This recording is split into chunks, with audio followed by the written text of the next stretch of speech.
17 բյուջետային ծրագրի շրջանակում աշխատանքի և սոցիալական հարցերի նախարարությունն անցած տարի իրականացրել է նախատեսված 89-ի փոխարեն 102 միջոցառում։ 2024-ի զեկույցը ազգային ժողովում ներկայացնելիս ընդգծեց նախարարը։ Դրանք չեն ներառում Լեռնային Ղարաբաղից բռնի տեղահանված հայրենակիցների համար իրականացված ծրագրերը։ Գերատեսչության ծախսը 146.9 միլիարդով գերազանցել է նախորդող տարվա ցուցանիշը։ Անցած տարի հաստատվել է ոլորտի ամենակարևոր երկու ռազմավարություններից մեկը՝ Հայաստանի Հանրապետության 2024-40 թվականների ժողովրդագրական ռազմավարությունը։ Հատկանշական է, որ 23 թվականի համեմատ ժողովրդական վիճակի բարելավման ծրագրի ծախսն աճել է 24.4%-ով,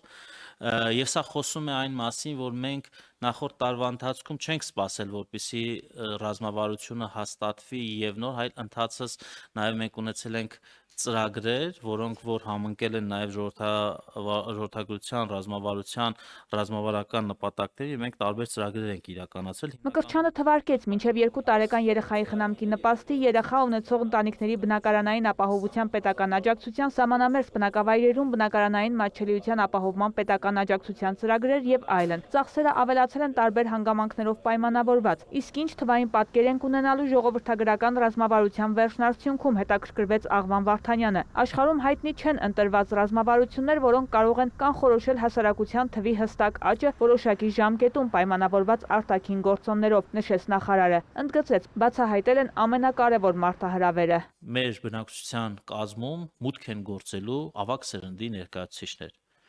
40,000-ից ավել։ Ունենալ ծրագրեր, միջոցառումներ, բյուջետային տողեր, որով մենք հնարավորություն կտանք ավագ սերնդի ներկայացուցիչներին ակտիվ մնալ տնտեսական կյանքի բոլոր ոլորտներում, արժեք ստեղծելու համար։ Հակառակ դեպքում մենք ունենալու ենք մի պատկեր, որ մի երիտասարդը աշխատելու է եւ օրինակ ապահովի առողջապահական եւ սոցիալական ծախսերը, օրինակ 5 ավագ սերնդի ներկայացուցչի։ Մենք անխուսափելիորեն պետքա պատասխանենք այս հարցին։ Մենք այնուամենայնիվ կազմակերպված ներգաղթ անելու ենք, թե չենք անելու։ Ես հիմա շատ մոդայիկ արհեստական բանականությանը հարցրել եմ կայուն ազգաբնակչություն ապահովելու համար, այսինքն 3 միլիոն մարդ ազգաբնակչություն ապահովելու համար, մեզ տարեկան ինչքան ներգաղթ է պետք։ Պատասխանը 20,000 հոգի։ Օրինակ, եթե Հայաստանը դառնում է այնպիսի երկիր, եւ մենք այդ ճանապարհին ենք, որ մեր երկիրը դարձնենք այդպիսի երկիր, որ օրինակ, չգիտեմ, Եթովպիայից, Հնդկաստանից, Չինաստանից, Ֆրանսիայից մարդիկ կորոշեն տեղափոխվել եւ ապրել, մենք պետք է անենք եւ դրա համար առանձին այդ ռազմավարական նպատակի տակ կա ծրագիր։ Որպեսզի ոչ միայն ներգաղթը խթանվի, այլև Լեռնային Ղարաբաղից տեղահանվածները չլքեն երկիրը, պետք է պահպանել նրանց սոցիալական աջակցության ծրագրերը, կարծում է Գառնիկ Դանիելյանը։ Եթե դա չլինի, մեծ թվով արցախցիներ ստիպված կլինեն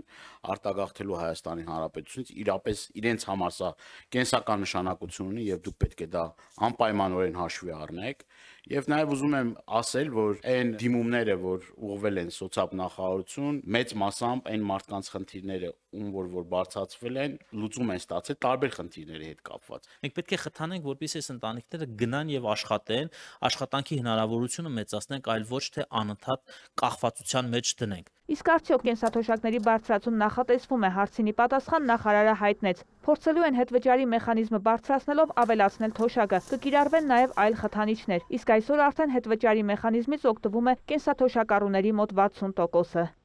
Վարդուհի Արզումանյան, լուրեր։